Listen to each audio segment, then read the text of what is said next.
Hi friends, welcome to my channel. Say hello Coco. Hello, say hello. All right, so आज हम बात करेंगे anger के ऊपर। जैसे मैंने अपने लाइव में आपको डे बिफोर यस्टरडे बताया था कि हम नेगेटिव इमोशंस के ऊपर बात करेंगे। So today will talk about anger कि हम लोग एंगर से कैसे डील कर सकते हैं। और उस दिन हमने जेलसी के ऊपर बात की थी। ऐसे ही एंगर भी एक बहुत ही इम्पॉर्टेंट इमोशन होता है जो हमारी ट्विन फ्लेम जर्नी में या अगर हम स्पिरिचुअल पाथ पे हैं तो वो बहुत निकल निकल के आता है बाहर। आपने फील किया होगा कि जब आप इस स्पिरिचुअल पाथ पे आए, जब आपकी कुंडलिनी शक्ति अवेकन होने लगती है या आपको एक सोल शॉक मिलता है और आप अवेकनिंग की जर्नी में आ जाते हैं, तो गुस्सा भी बहुत आने लगता है, इरिटेशन, ये सब चीज़ें काफ़ी होने लगती हैं। अब इसके पीछे रीज़न क्या है कि हमारी जो नेगेटिव इमोशंस होते हैं, वो धीरे-धीरे हमारी बॉडी से बाहर जाने के लिए रेडी हो जाते हैं। मतलब अवेकनिंग का मतलब क्या है? अवेकनिंग का मतलब है कि आपकी सोल ने आपको अंदर से आवाज़ दी है, अंदर से उसने आपको धक्का दिया है, इन द सेंस उसने आपको पुश किया है कि अब तुम ये जो सर्वाइवल मोड में हम अपनी ज़िंदगी बिता रहे हैं इतने सालों से, हम लोग रोटी कपड़ा मकान इसी में बिज़ी रहते हैं।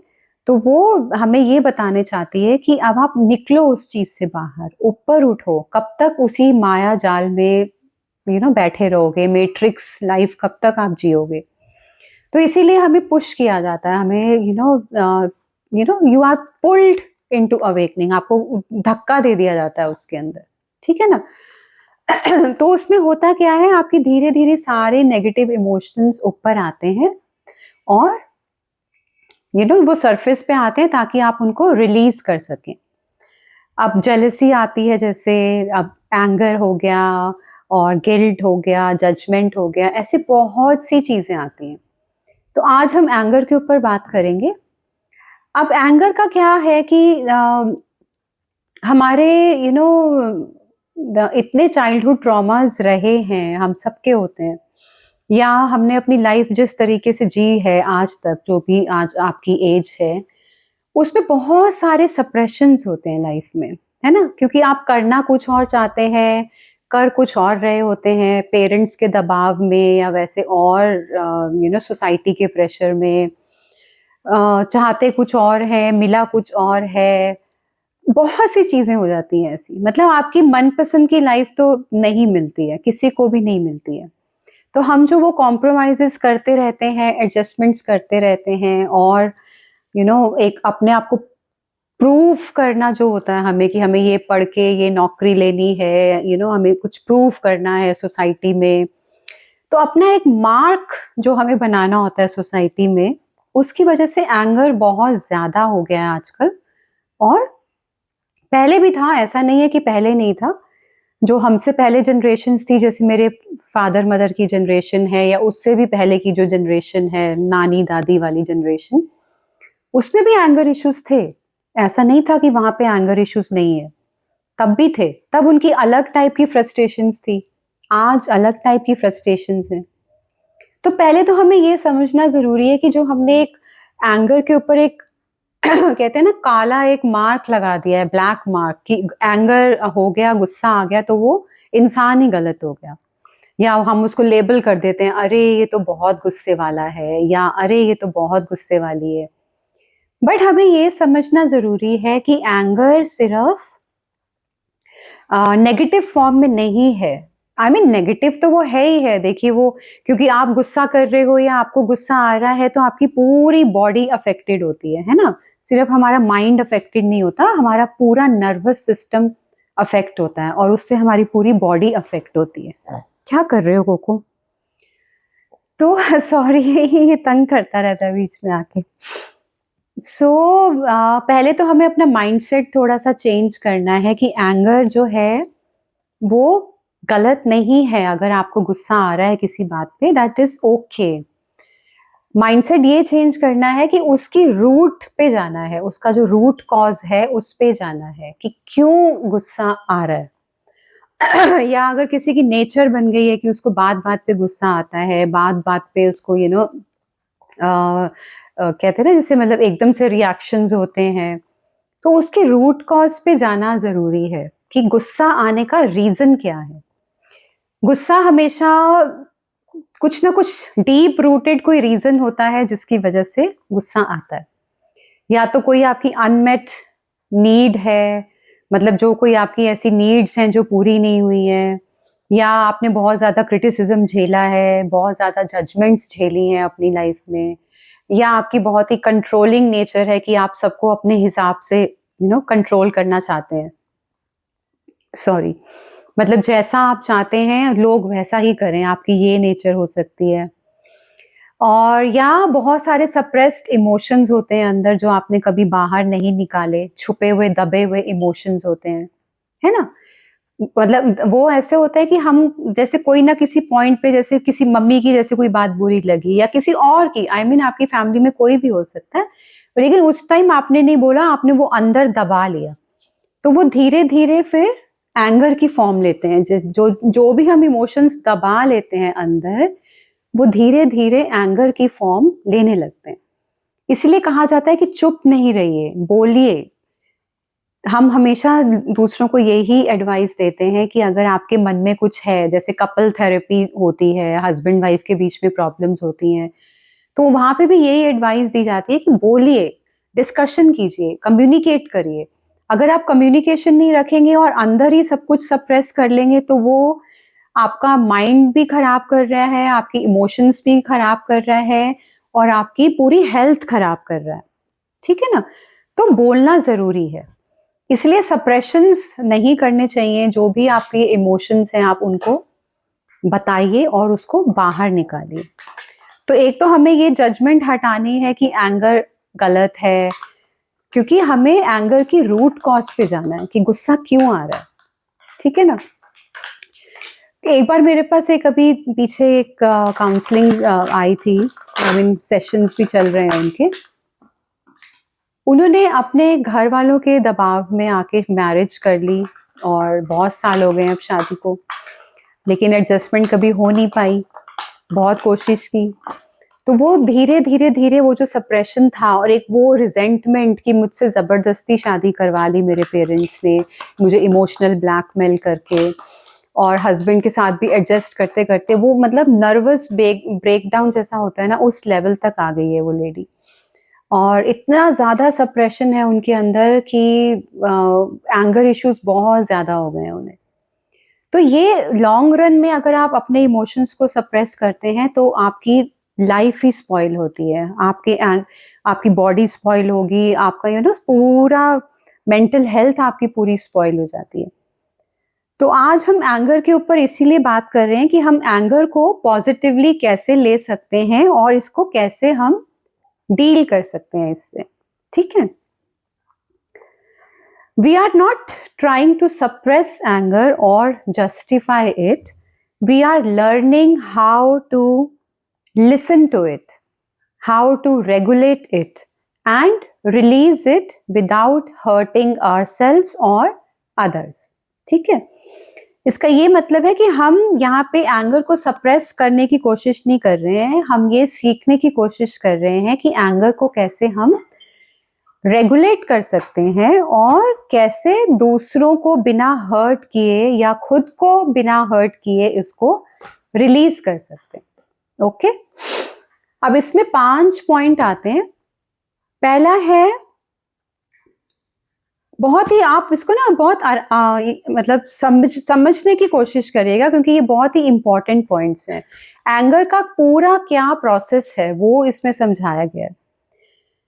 Anger lives in the body first. इसका ये मतलब है कि जो एंगर होता है ना वो आपकी बॉडी में स्टोर्ड है। जैसे मैंने आपको बताया, आपके सप्रेस्ड इमोशंस होते हैं बचपन से लेके आज तक, जो भी आपकी एज है, 15, 20, 25, 30, 35, 40, 55, वॉट एवर, जो भी आपकी एज है, वो आपने सप्रेस करते करते करते करते, अपने इमोशंस को सप्रेस करते करते आपकी बॉडी के एक एक सेल में एंगर दब जाता है। मतलब वहां पे वो कहते हैं ना, उसने घर बना लिया अपना।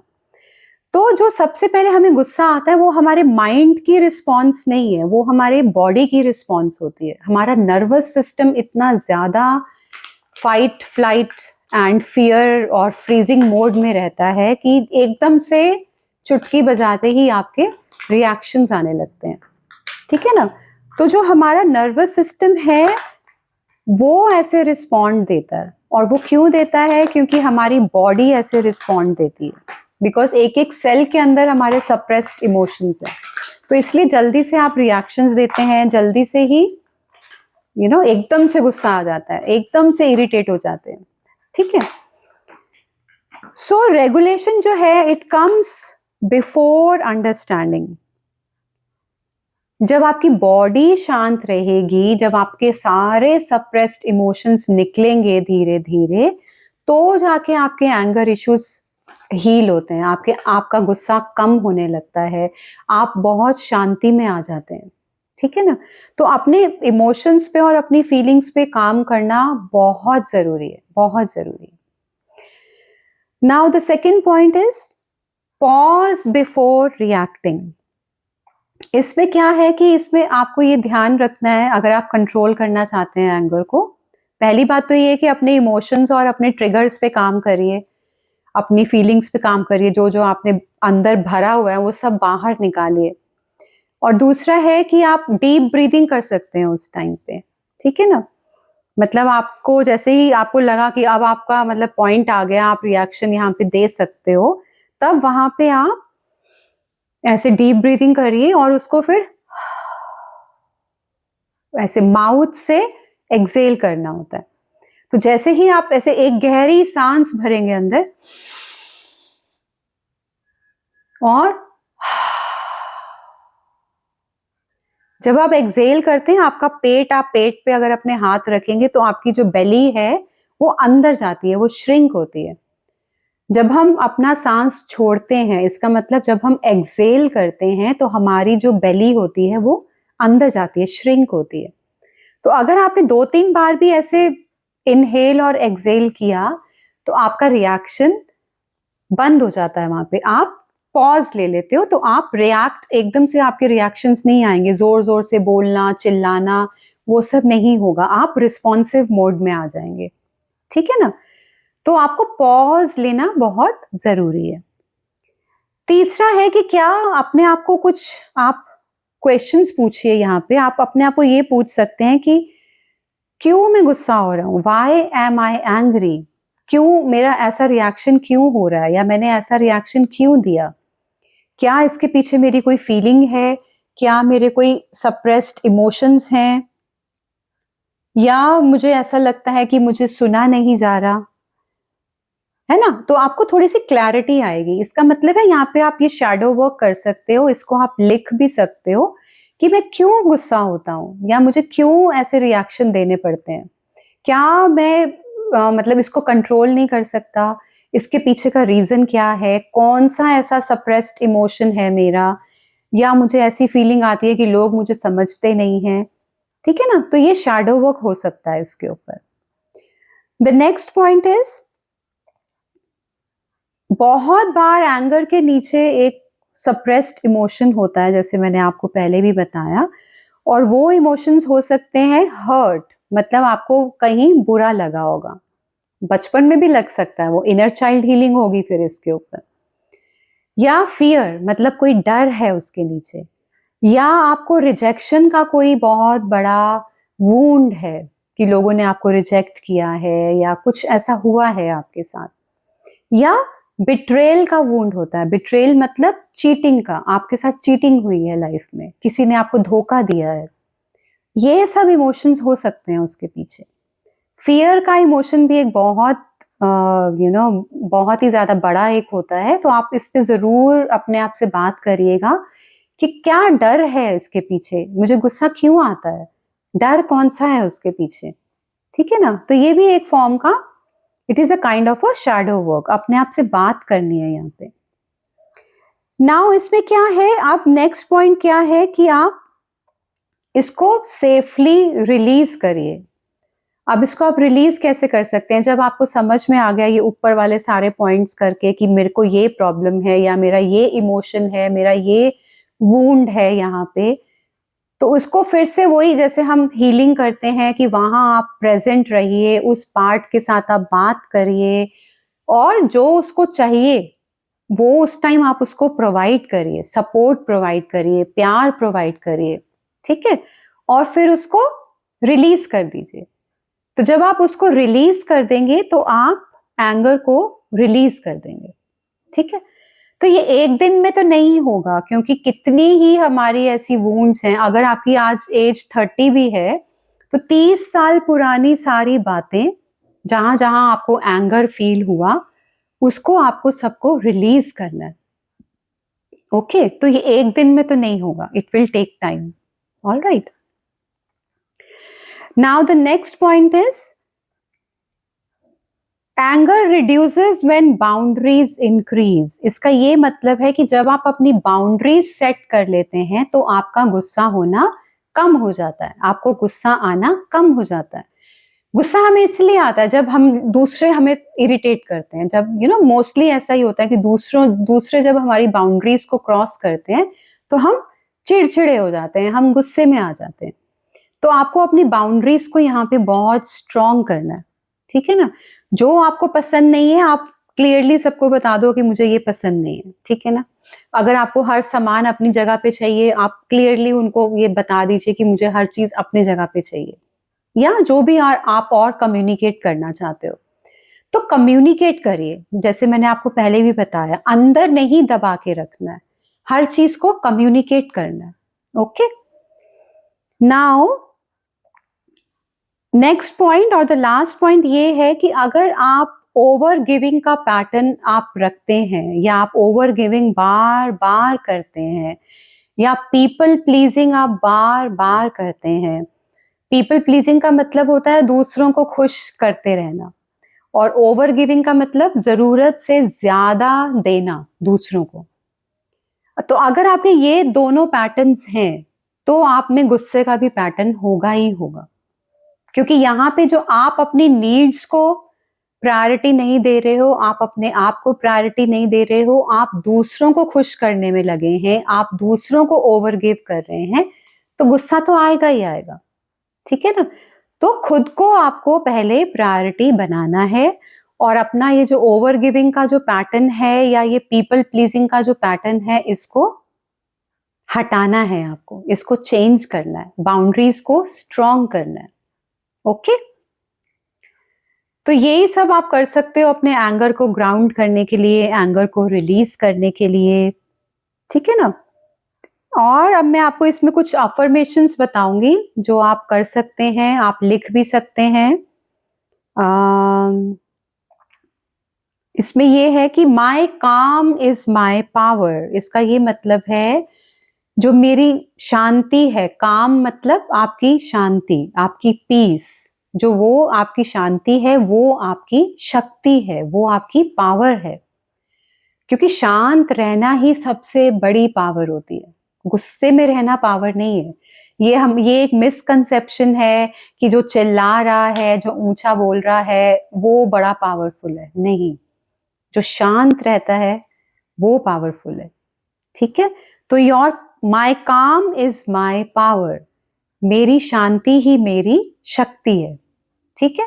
ये अफर्मेशन जो है ये बहुत ही इफेक्टिव है, ठीक है गाइस? सो आई होप आपको समझ में आया होगा कि एंगर के पीछे का रीजन क्या होता है, और इसको हम कैसे कंट्रोल कर सकते हैं, इसको हम कैसे हील कर सकते हैं, और हम इसको कैसे रिलीज कर सकते हैं। तो सबसे पहली बात तो ये है कि अपने आप को आपको क्रिटिसाइज नहीं करना, या अपने आप को आपको नेगेटिव सेल्फ टॉक में नहीं जाना कि अरे मुझे तो बहुत गुस्सा आता है, मैं तो हुई ऐसी या मैं तो हुई ऐसा। नहीं, गुस्सा आता है, इसको एक्सेप्ट करिए और फिर उसके पीछे का रीजन ढूंढिए कि रीजन क्या है गुस्सा आने का, है ना? और फिर उसकी हीलिंग करिए, उसको रिलीज करिए। तो ऐसे आप अपने इस नेगेटिव इमोशन पे काम कर सकते हैं। Okay guys, bye bye.